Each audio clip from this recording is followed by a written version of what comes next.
एक समय की बात है, हिमालय की खाड़ी के किनारे एक छोटे से शांत गांव में राहुल नाम का एक युवा लड़का रहता था। राहुल अपने क्रोधी स्वभाव और चंचल मन के कारण गांव भर में प्रसिद्ध था। उसका मन हर समय विचारों से भरा रहता था। सोचो कि उसके विचारों के तूफान ने उसके मन को एकदम बेचैन कर दिया था।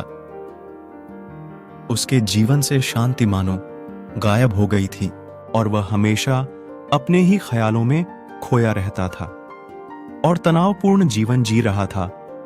उनके अशांत मन और क्रोध के कारण उनके अपने परिवार के सदस्यों और गांव वालों से भी संबंध अच्छे नहीं थे, जिससे वह और भी अधिक अकेला और अपमानित महसूस करने लगा।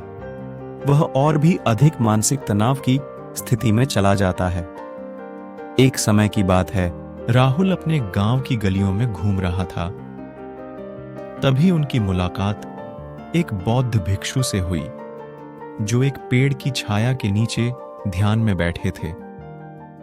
बौद्ध भिक्षु के चेहरे से निर्मल शांति की आभा झलक रही थी। इस असीम शांति में राहुल बौद्ध भिक्षु की ओर आकर्षित हुआ। जब राहुल बौद्ध भिक्षु के करीब आया तो उसे अपने आसपास एक सकारात्मक ऊर्जा का एहसास हुआ। राहुल को एहसास हुआ कि इस असीम शांति और सकारात्मक ऊर्जा का स्रोत कहीं ना कहीं इस बौद्ध भिक्षु के भीतर ही है। इसलिए वह वहीं बैठकर उसकी आंखें खुलने का इंतजार करने लगा। थोड़ी देर बाद जब बौद्ध भिक्षु की आंख खुली तो उसने एक युवा लड़के को अपने सामने बैठा पाया, जो बहुत तनावग्रस्त और नकारात्मक भावनाओं से भरा हुआ लग रहा था। राहुल ने बौद्ध भिक्षु की ओर उदार भाव से देखा और बहुत विनम्रता से कहा, मालिक, मेरा मन बहुत अशांत है और मेरे मन के विचार मुझे खाए जा रहे हैं। मुझे एक पल के लिए भी शांति महसूस नहीं होती। क्या आप मुझे सिखा सकते हैं कि मैं अपने अशांत मन को कैसे शांत करूं? बौद्ध भिक्षु ने राहुल की पीड़ा को समझते हुए करुण दृष्टि से देखा और कहा, मेरे प्यारे बच्चे, मैं तुम्हें एक कहानी सुनाना चाहता हूं। इस कहानी में मानसिक शांति और खुशी के रहस्य छिपे हैं। क्या आप कहानी सुनना चाहेंगे? राहुल ने हाँ में सिर हिलाया और पूरी एकाग्रता से कहानी सुनने को तैयार हो गया। और वो कहानी सुनने को बेताब था। बहुत समय पहले की बात है। एक नगर में शक्ति नाम का एक आदमी रहता था।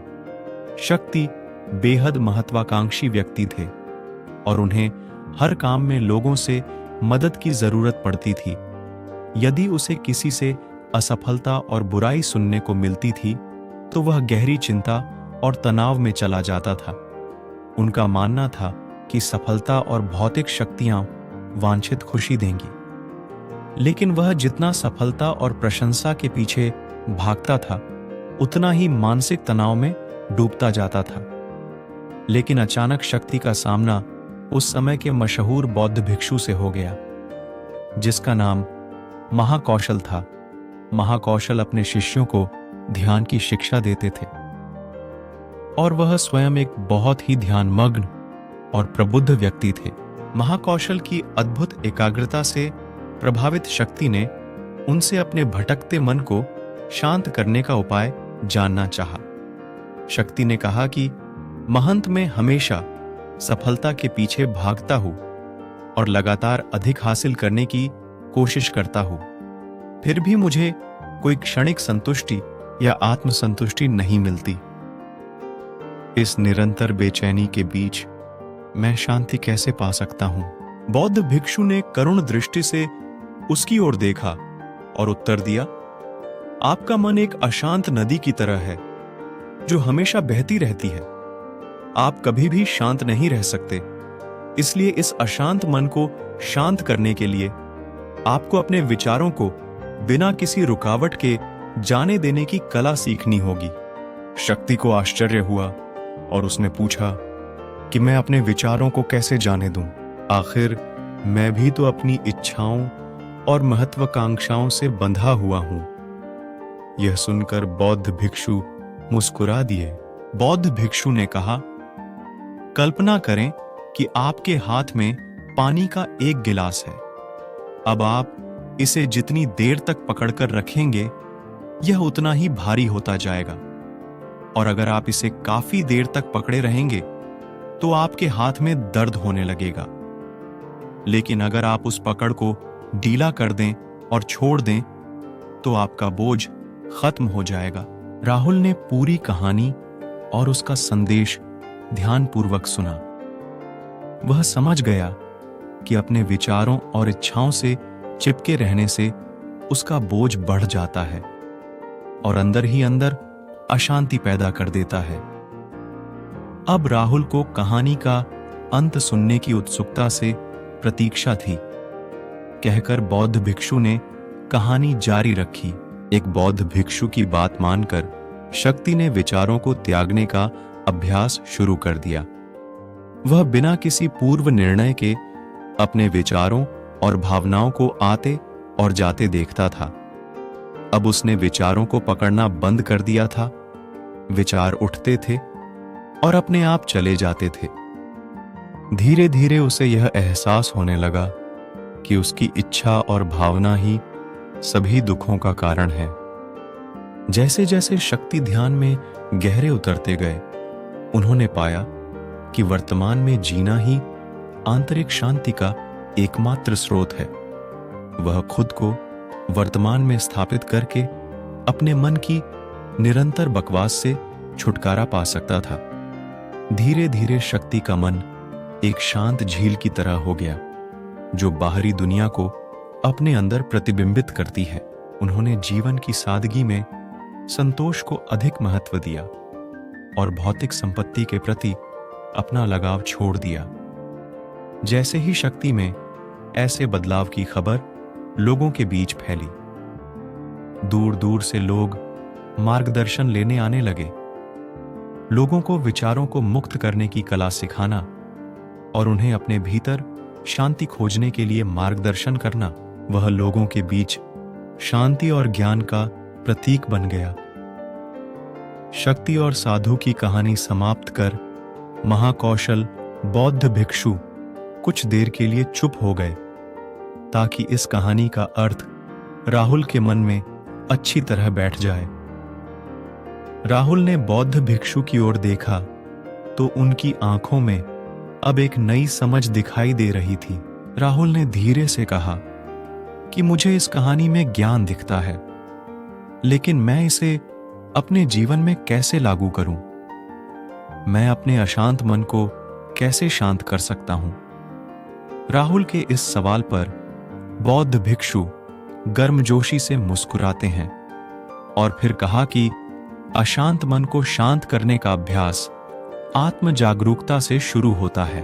अपने भीतर उठने वाले विचारों का निरीक्षण करने के लिए प्रतिदिन कुछ समय निकालें।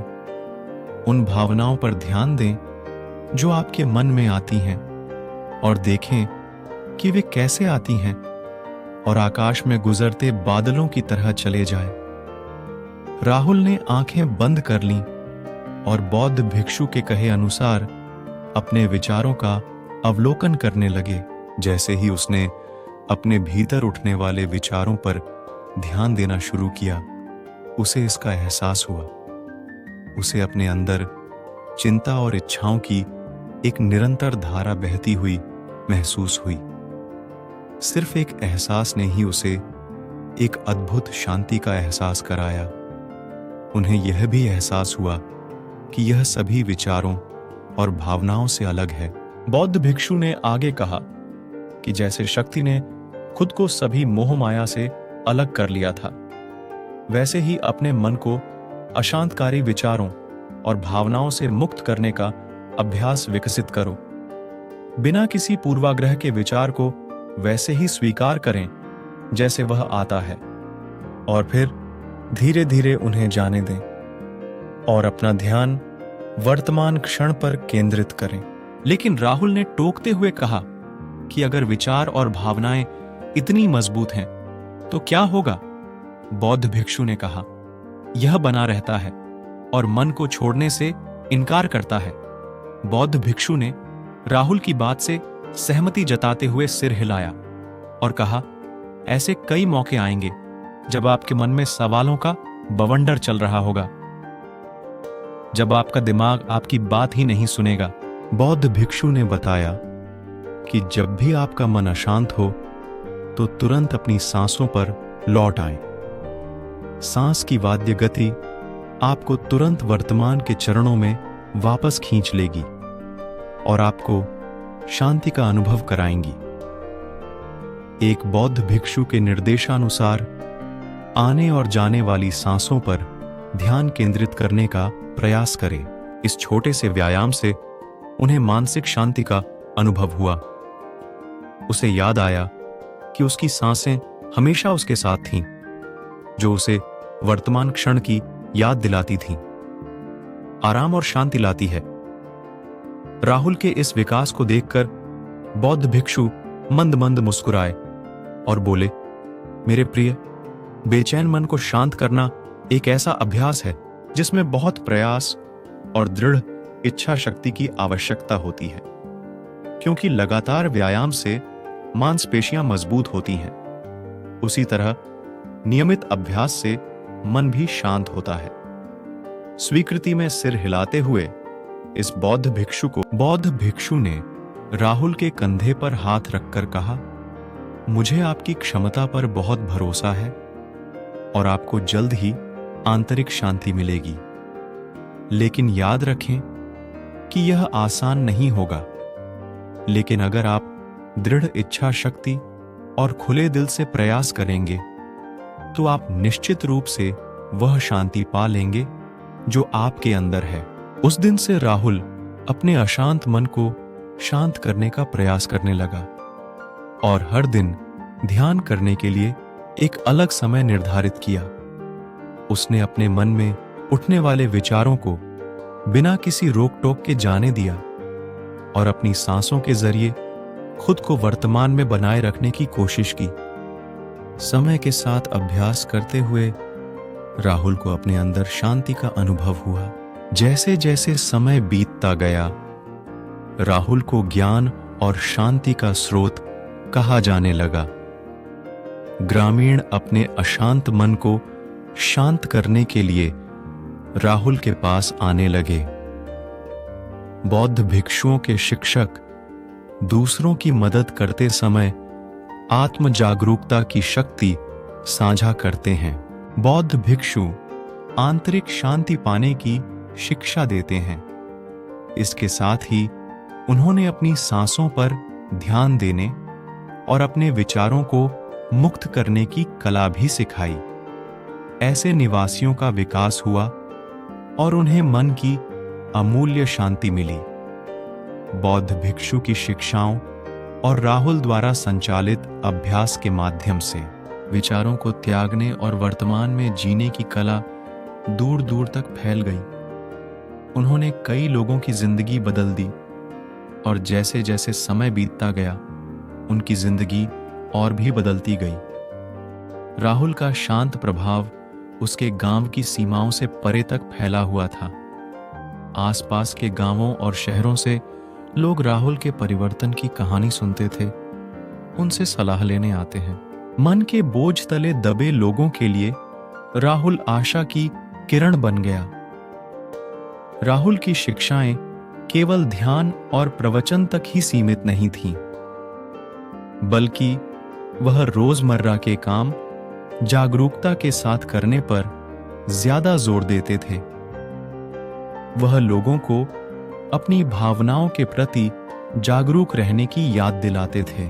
कहानी की सीख इस बात पर ध्यान दें कि आप दिन भर में क्या करते हैं और अपने आसपास होने वाली घटनाओं पर आप कैसे प्रतिक्रिया करते हैं। हर काम पूरी जागरूकता के साथ करें। जब आप खाएं तो प्रत्येक टुकड़े के स्वाद का आनंद लें। जब आप सूरज की रोशनी के सामने खड़े होते हैं तो उसकी गर्मी महसूस करें। लोग क्या कहते हैं उसे ध्यान से सुनें और समझें। छोटे छोटे बदलावों से लोगों के जीवन में चमत्कारिक परिवर्तन आते हैं। राहुल की शिक्षाओं से लोगों ने सीखा कि जीवन का आनंद वर्तमान में जीने में है। दोस्तों, यह कहानी का अंत है। मुझे आशा है कि आपने इस मोटिवेशनल स्टोरी से बहुत कुछ सीखा होगा। अगर आपको हमारी कहानी पसंद आई हो तो हमारे चैनल को सब्सक्राइब करना ना भूलें और कमेंट पर नमो बुद्धाय जरूर लिखें। मिलते हैं और मोटिवेशनल स्टोरी के साथ। तब तक के लिए धन्यवाद।